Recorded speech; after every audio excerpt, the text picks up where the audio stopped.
This is the gas line. It's 1/4 inch. I forget the type of this. Yeah, 1/4 inch, made in USA.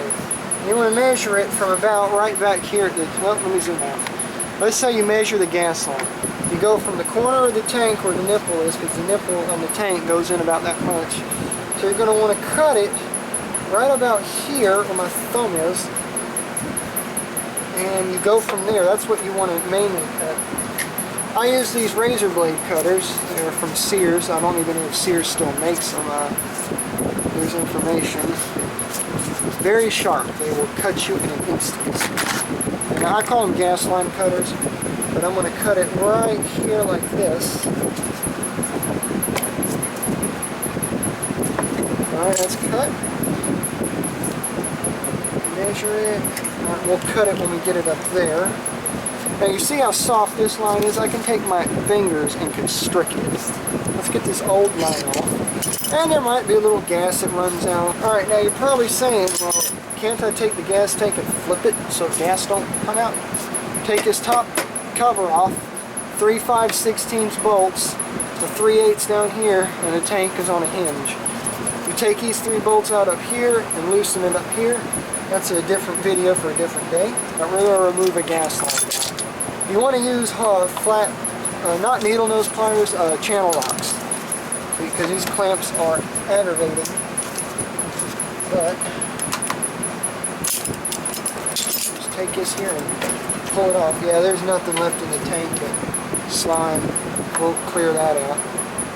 But look at this gas line here. It's been on there quite a while. I can't even constrict it. And when your line starts getting cracks in it like this, it's time to replace it. There's our new piece of gas line. You want to save your old clamps. You don't have to replace clamps unless you broke them or something like that. So we're going to go ahead and take the clamp off the gas line. One, doesn't matter what end, you're going to slide it on and let off. I'm going to take this off. One, oops. And when you're dealing with clamps, you want to put the bottom jaw of the pliers on the bottom two. And that's how you do it. That's garbage. You're going to take this, slide it on, let off, take this, slide it on the gas tank. Alright, now we got to cut it going into the carburetor, so we'll move that back. Let's see where I want to cut it. Because you can't snake it in like this, there's no way. So you're going to cut it right about here. Now I buy gas line in 25 and 50 foot rolls because I use a lot of it. And little scraps like this, keep them. You might have to fit in a fuel filter on a riding mower or something. So we're going to take this here, fish it on here. It can be a little tricky at times. And that curve is what you want. A little bit of sag to it. Alright.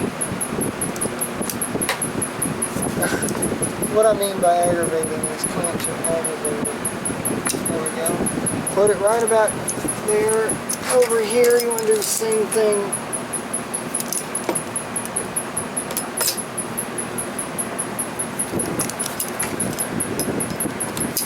Take it, put it right about there. Oh, that's good. Alright, now what you want to do is put some gas in it. But that's if you didn't take it away. Alright, now when you go to put this gasket on, it's very tricky.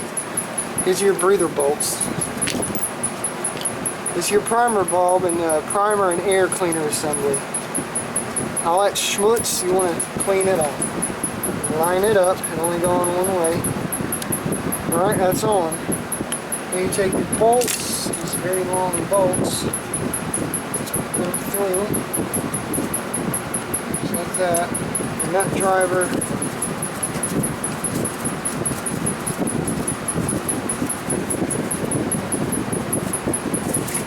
screwing it in, go left to right, get it snug, don't fully tighten it. Alright, now if your mower's been sitting like this one here was given to me, Usually when a piece of power equipment is given to me, that means one of two things.